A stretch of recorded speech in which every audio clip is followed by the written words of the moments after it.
Hello friends, insurance technical पर आपका बहुत बहुत स्वागत है। यहाँ आपको मिलती है सिर्फ और सिर्फ इंश्योरेंस की जानकारी इंश्योरेंस प्रोफेशनल के द्वारा, वह भी बिल्कुल आसान भाषा में। इस वीडियो में हम IRDA के एनुअल रिपोर्ट को और दूसरे अन्य महत्वपूर्ण तथ्यों को एनालाइज करके टर्म इंश्योरेंस के लिए top 3 to 5 company find out करने वाले हैं। इसके लिए हम IRDAI के फाइनेंशियल ईयर 2021-22 के एनुअल रिपोर्ट को रेफर करेंगे, जिसे IRDAI ने 23 दिसंबर 2022 को अपने वेबसाइट पर अपलोड किया है। और साथ में IRDAI के पिछले 8 साल के एनुअल रिपोर्ट के डेटा को भी रेफर करेंगे। हम टॉप 3 to 5 कंपनियों को फाइंड आउट करेंगे कुछ महत्वपूर्ण तथ्यों के आधार पर, जो कि इस प्रकार है। सबसे पहले, numbers of claims handled by insurance company, claim settlement ratio of last year, claim settlement ratio of last 8 years, amount settlement ratio of last year, amount settlement ratio of last 8 years, claim rejection ratio of last year, solvency margin और other factors, जिसकी चर्चा इस video के बीच में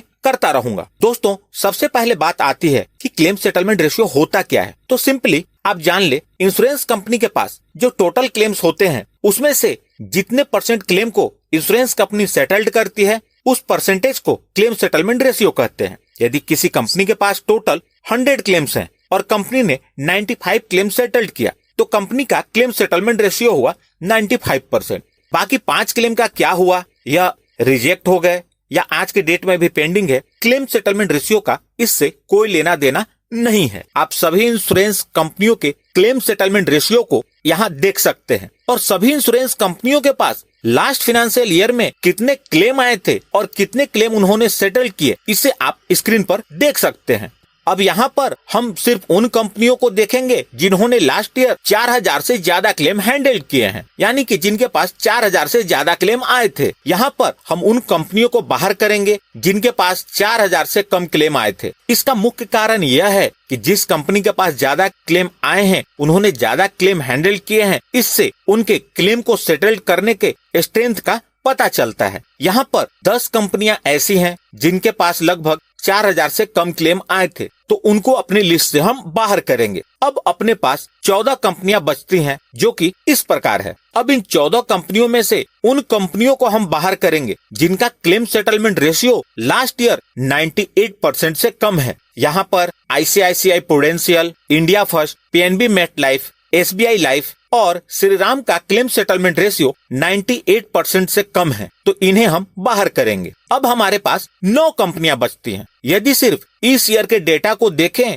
तो 4 कंपनियां claim settlement में LIC से आगे हैं। अब हम इनका लास्ट 8 years का क्लेम सेटलमेंट रेशियो का एवरेज देखते हैं। दोस्तों, लास्ट 8 years के एवरेज क्लेम सेटलमेंट रेशियो निकालने के लिए मैंने 8 years के क्लेम सेटलमेंट रेशियो को ऐड करके 8 से डिवाइड किया है। यहाँ आप देख सकते हैं 8 साल के एवरेज में मैक्स लाइफ नंबर 1 पर है और LIC नंबर 2 पे है। यहाँ 2 कंपनियां ऐसी हैं जिसके 8 साल का एवरेज 95% से कम है। इनको हम अपनी लिस्ट से बाहर करेंगे, तो बजाज अलायंस और कोटक लाइफ अपनी लिस्ट से बाहर हो जाती हैं। अब अपने पास 7 कंपनियां बचती हैं। अब हम इन कंपनियों का इस साल का अमाउंट सेटलमेंट रेशियो देखते हैं। तो आप यहाँ देख सकते हैं HDFC लाइफ का अमाउंट सेटलमेंट रेशियो बहुत ही पुअर है। इसका सीधा मतलब यह है कि इस कंपनी ने हाई वैल्यू क्लेम को रिजेक्ट किए हैं या रेपुडिएट किए हैं। कारण चाहे जो भी हो, इस फैक्टर को हम इग्नोर नहीं कर सकते। HDFC लाइफ का पिछले 8 साल का अमाउंट सेटलमेंट रेशियो भी सिर्फ 82.1% है। इसलिए अब हम HDFC लाइफ को अपनी लिस्ट से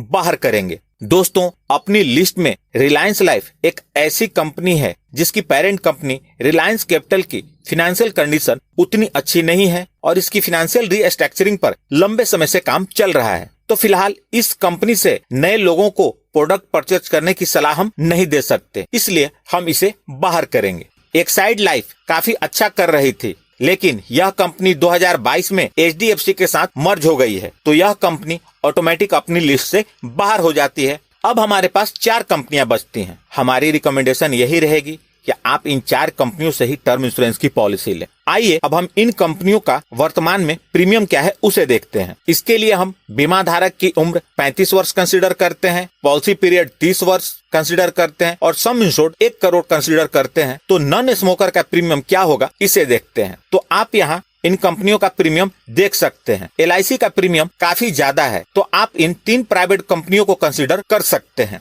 इनके प्रीमियम में भी कोई खास अंतर नहीं है। मैं रिकमेंड करूंगा कि आप मैक्स लाइफ को सिलेक्ट करें, और यदि उसका प्रीमियम में ज्यादा का डिफरेंस नजर आए तो बाकी 2 कंपनियों को सिलेक्ट कर सकते हैं। यहाँ एक बात का ध्यान रखें कि प्रीमियम कभी भी बदल सकता है, तो आप जब भी डिसीजन लें प्रीमियम को ऑनलाइन जरूर चेक कर लें। अब जिन कंपनियों को हमने फाइनल किया उसका सारा डेटा एक साथ देखते हैं।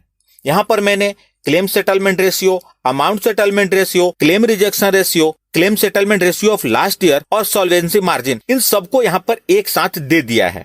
दोस्तों, इस वीडियो को बनाने में मैंने काफी रिसर्च और मेहनत किया है, तो मेरी इस मेहनत के लिए एक लाइक तो बनता है। तो प्लीज इस वीडियो को लाइक कर दें और मुझे प्रोत्साहित जरूर करें। और यदि आपका कोई नोन पॉलिसी लेने की सोच रहे हो तो उनके साथ इस वीडियो को जरूर शेयर करें। दोस्तों, इस वीडियो का जो एनालिसिस है वो मेरा पर्सनल एनालिसिस है, जो मैंने न्यूट्रल होकर किया है। यदि आप मेरे से सहमत हैं तो कमेंट बॉक्स में एग्रीड लिखें, और आपको इस वीडियो में क्या अच्छा लगा कमेंट करके जरूर बताएं। यदि आपकी राय अलग है तो कमेंट बॉक्स में अपनी राय जरूर व्यक्त करें। यदि आपको लगता है कि कुछ और पहलुओं को भी कंसीडर करना चाहिए तो उसे भी कमेंट बॉक्स में लिखें, मैं उसे अगली वीडियो में कंसीडर जरूर करूंगा। यदि आप टर्म इंश्योरेंस पॉलिसी लेने का प्लान कर रहे हैं तो आप मेरी best term insurance for you की वीडियो जरूर देखें। यकीन मानिए, आपने कितनी भी रिसर्च कर ली हो और इन्फॉर्मेशन एक साथ जमा कर ली हो, फिर भी आपको उसमें काम की जानकारी जरूर मिलेगी। यदि आपको लाइफ में टर्म इंश्योरेंस की अहमियत समझनी है तो आप मेरी टर्म इंश्योरेंस का सच वीडियो जरूर देखें।